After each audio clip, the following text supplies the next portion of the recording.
ہی واپس ہو اور اللہ سے بخشش مانگو، بے شک اللہ بخشنے والا ہے، رحمت کرنے والا ہے۔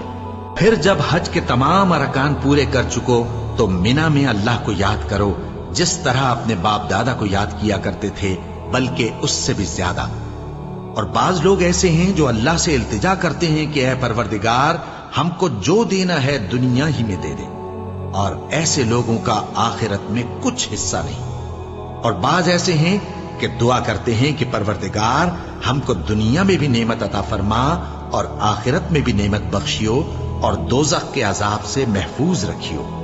یہی لوگ ہیں جن کے لیے ان کے کاموں کا حصہ یعنی اجر نیک تیار ہے، اور اللہ جلد حساب لینے والا ہے۔ اور قیام منا کے دنوں میں جو گنتی کے دن ہیں اللہ کو یاد کرو۔ اگر کوئی جلدی کرے اور 2 ہی دن میں چل دے تو اس پر بھی کچھ گناہ نہیں، اور جو